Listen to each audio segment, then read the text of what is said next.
আসসালামু আলাইকুম। আশা করি সকলে ভালো আছেন। আমার অবস্থা বেশি ভালো না। এই সপ্তাহে প্র্যাকটিক্যাল পরীক্ষা অনুষ্ঠিত হবে আর সেজন্যে খাতা প্রস্তুত করতে হবে। হাতে মাত্র ২ দিন সময় আছে। এখন রাত 11:30 বাজে। ৯টায় বসছিলাম এবং উঠলাম 11:30টায়।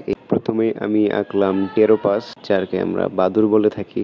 এটি আঁকতে গিয়ে তেমন সমস্যার সম্মুখীন হইতে হয় নাই। প্রতিদিন কমপক্ষে ১৭টি করে চিত্র আঁকতে হবে আমার। এবার আমি আঁকবো মাছ, যেটাকে আমরা অনেকে বলি শয়লা। আকারে অনেক ছোট হয়, প্রায় প্রত্যেকের বাসাতেই আছে এটা বলা চলে। আর এটা অনেক পোশাক নষ্ট করে, অনেকটা দেখতে ইঁদুরের মতোই। আর এইটা চেনে না এমন মানুষ খুব কমই আছে। এবার আমি আঁকবো রানা। এটা কোনো মানুষের নাম বলিনি, এটা হচ্ছে আমরা যে বলি অনেকেই যে বড় ব্যাঙটা থাকে সেটা। এটা শুনতে হাস্যকর হলেও আমাদের ওইদিকে এটাকে বলে টাইয়া ব্যাঙ, অর্থাৎ ছোট ব্যাঙের চেয়ে অনেকটা বড় এটা। আর এই ঘন্টায় মাত্র 10টি চিত্র আঁকানো হয়েছে। এবার আমি আঁকবো প্রজাপতি, যার বৈজ্ঞানিক নাম হলো প্যারিস।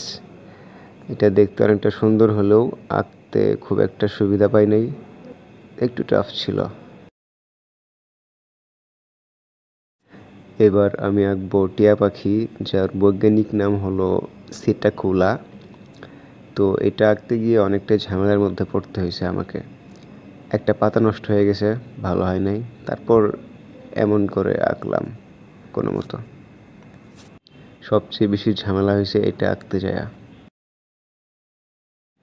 এবার আমি আঁকবো আমাদের সবার পরিচিত ইঁদুর। এটাকে আমরা সকলেই চিনি, সকলেই ভুক্তভোগী। এটা অনেকটা সহজ ছিল আঁকা। এভাবেই শেষ করলাম, আরও অনেকক্ষণ আঁকতে হবে।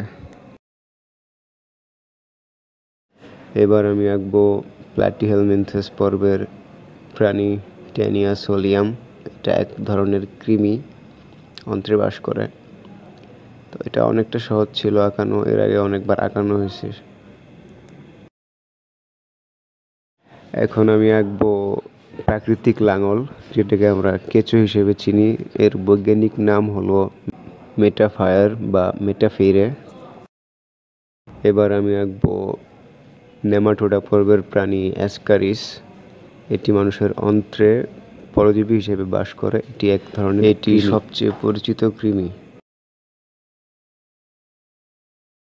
এবার আমি আঁকবো প্ল্যাটিহেলমিনথেস পর্বের প্রাণী ফ্যাসিওলা হেপাটিকা। এটি এক ধরনের কৃমি।